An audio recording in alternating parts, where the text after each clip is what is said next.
Good evening, everybody. It is Steve with Real Progressives. It has been a long time since I've gotten in my car, fired up a live stream, and said, "Hola, how are you doing?" Tonight, special night for me because what I'm going to talk about is something that should be very important to you. Ironically, it's not going to be DACA. It's not going to be Donald Trump. It's not going to be any of the other stuff. It's going to be something you probably didn't even realize you needed to care about. And that's this debt ceiling thing, right? This debt ceiling is the tool by which the Democrats and the Republicans have brought our government to a halt. Not all of it, but some of it. And what they've done, by extension, is use the people, the regular people, your neighbors, your friends, your family, who work for the government, are now all of a sudden sitting on the sidelines wondering when they're going to get paid, okay? So what you've got is every so often you've got the debt ceiling rise up, right? And every single time they try and hijack something for something else, and ultimately what ends up happening is that the regular people are the ones that are screwed. So this thing right here is going to keep happening over and over and over again. This time you can chalk it up to DACA, you can chalk it up to immigration, you can chalk it up to building a wall, but it doesn't matter. It could be anything. Every single political cycle, when we get up to this debt ceiling, they are going to give you the same gibberish. It's going to be the same thing over and over again, kind of like the definition of insanity, okay? So if you get caught up in who is the one to blame for whether or not this shutdown is the Democrats because they're fighting for the immigrants, or whether it's Trump because he's being an a-hole for his wall, doesn't really matter. Because next time it literally will be something else, but it will be the same single problem that brought it to a head, and that is this lie, this farce, this bullshit about a debt ceiling, okay? So it's really important, in my opinion, that while you guys get your bearings about you and you focus in on these political games that people play, you should at least understand the rules by which they're playing them, right? So they convince you just completely convince you that we're in an unsustainable economic environment where, oh my God, we can't raise the debt limit. It would be un-American to raise the debt limit. You remember Obama saying that? You remember W and all the other stuff? That's un-American to raise the debt limit. And the bottom line is that the debt limit is a joke. The only thing the debt is doing is paying for things we have already agreed to buy. We've already bought them and we owe this money. We are constitutionally liable, obligated to pay those bills. This is not like new spending. This is stuff we've already spent, right? So they're using this as a means to hijack some other political gamesmanship out there. We need to get rid of the debt limit outright. Just eradicate it. Now, for some of you who haven't paid attention to me or haven't listened to me before, maybe don't understand where I'm coming from on this, let me give you a quick crash course in the national debt. The national debt is the sum total of all the U.S. dollars in existence that haven't been taxed out of existence. This includes all the treasury bonds, etc. So when you think about the national debt, if we got rid of the national debt, it would literally get rid of our money supply altogether, right? So we don't want that. That's ludicrous. So the idea here is that the U.S. government is the source of all net financial assets, all new dollars entering into the economy. What is that, you say? Oh, you thought banks were the cause for that, because 97% of the money in circulation is bank money. Remember that? Well, banks make loans. Banks create deposits. And when you pay off your loans, those things zero out in the system. And then what do you got? You've got nothing but the interest that was already paid into the system by the U.S. government when it spent money into existence, paying for the interest. So bank money doesn't create net financial assets. Only government spending, federal government spending, does that. So when we spend more than we tax, that's called a deficit. There's a little bit more tricks to that basket there, but not a whole lot. Bottom line is that when we spend more than we tax, there is a deficit. And so there's rules on the books that say in order for us to deal with a deficit, we need to sell treasury bonds and this, that, and the other to offset that. There's your debt. But what do you buy treasury bonds with? You buy them with existing US dollars. You don't borrow money. It's not like we're borrowing their money. They're buying it's like putting money in a bank account. All they've done is put money into a bank account that earns a very small interest.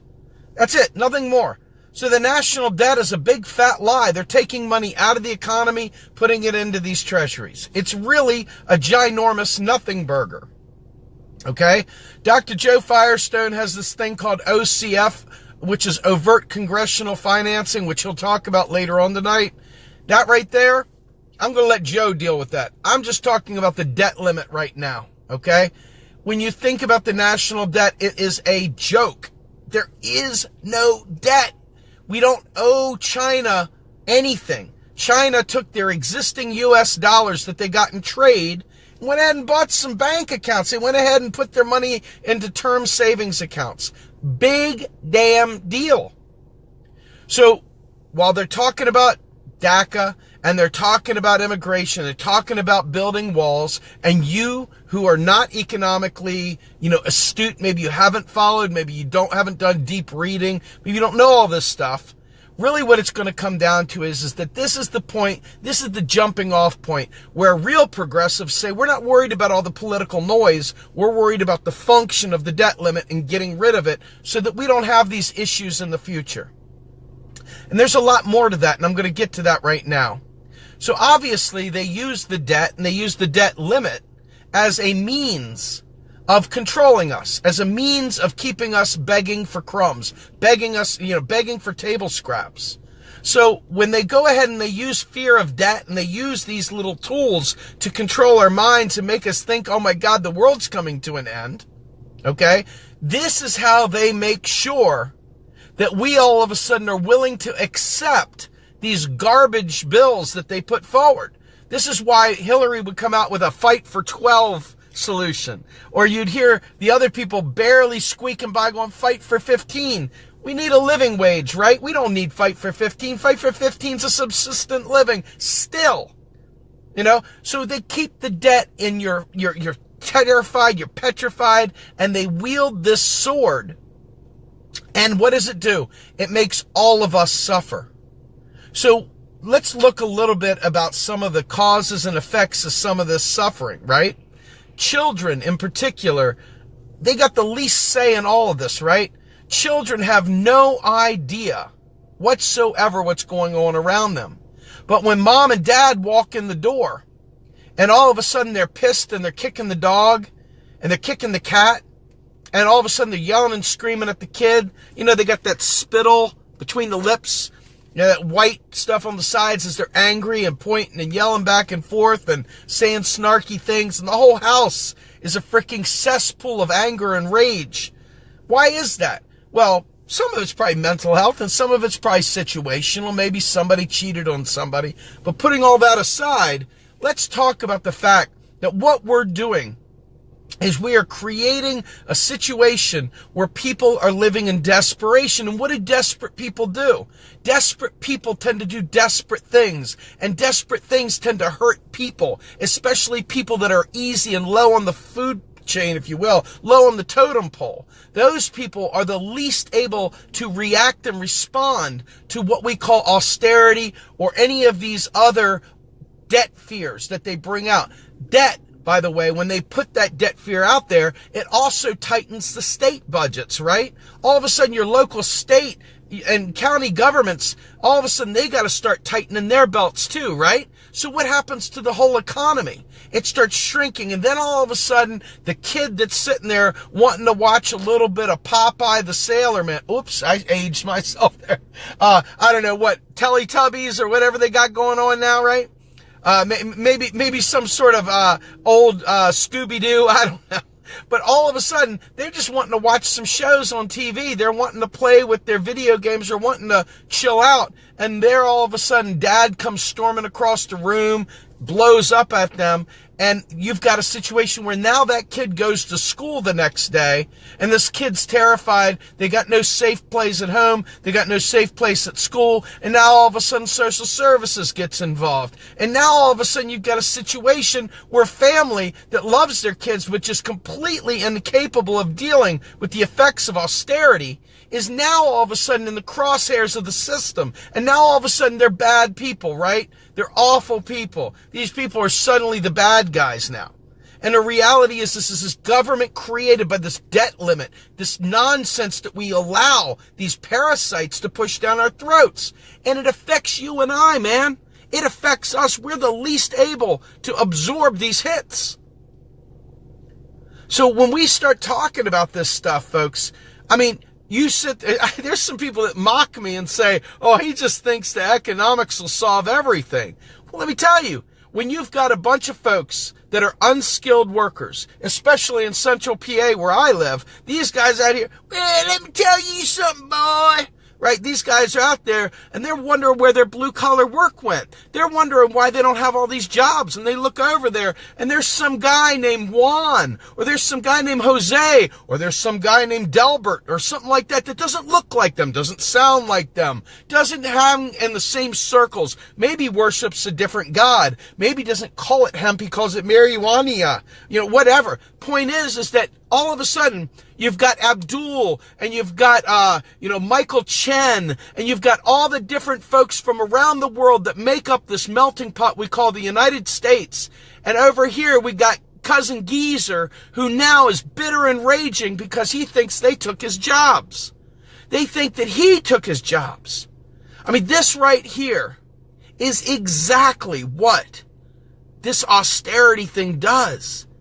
And then all of a sudden, the police, they have to find a way to fund themselves because tax revenues dried up. So what do the police now do to fund themselves? They start going on a hyper-vigilant ticketing scheme. They start finding you. They start finding new ways to get you for jaywalking. Then all of a sudden, some dude's laying there in the middle of the street shot dead for jaywalking because this police department is out there actively doing this. Do you understand? It feeds and it feeds and it feeds and it feeds and it feeds.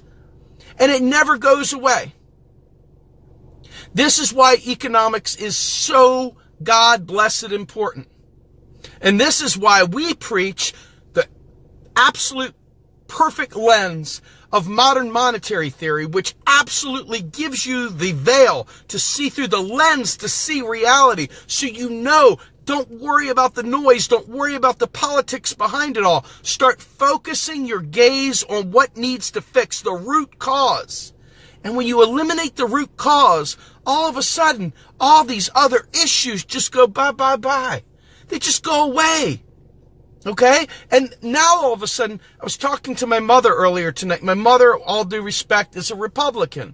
And I was telling her, Mom, you know what's really beautiful about what we think we're doing here at Real Progressives? When we talk about modern monetary theory and we get rid of all the bullshit myths and legends that Republicans believe, we get rid of the myths and legends that the Green Party puts out, we get rid of the myths and legends that the Democratic Party swallows, if we get rid of all that and we just talk about the facts, now all of a sudden we can talk about what our priorities are. Now, how many Republicans do you know? And it won't be all of them, I know this. But there are many Republicans out there who would not want to cut spending if they understood that when the government cuts spending, it hurts them.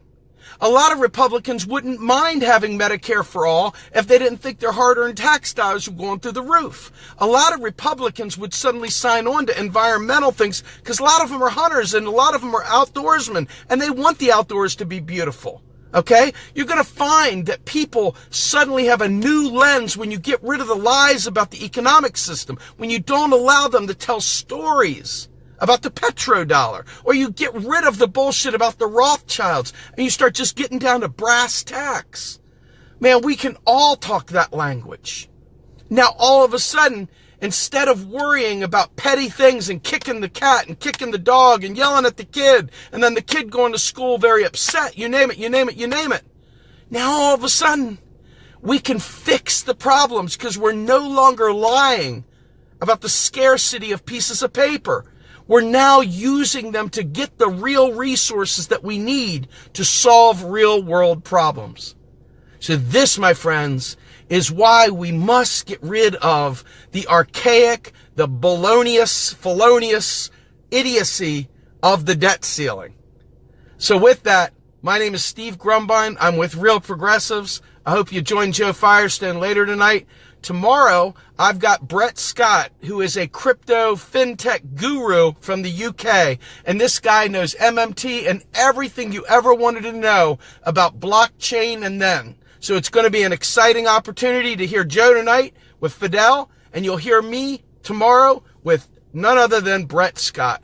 Thank you very much, folks. Have a great day. Oh, and by the way, next weekend, I get Randall Ray coming back on with me. And I even have another surprise coming up. I can't tell you yet because it's not solidified, but damn it, I'm super excited. A really, really big name is going to be joining me here in a couple weeks. In fact, 2 of them on the camera at the same time. I'm like, yes! Anyway, with that, I'm Steve Grumbine, Real Progressives. Have a great night, everybody.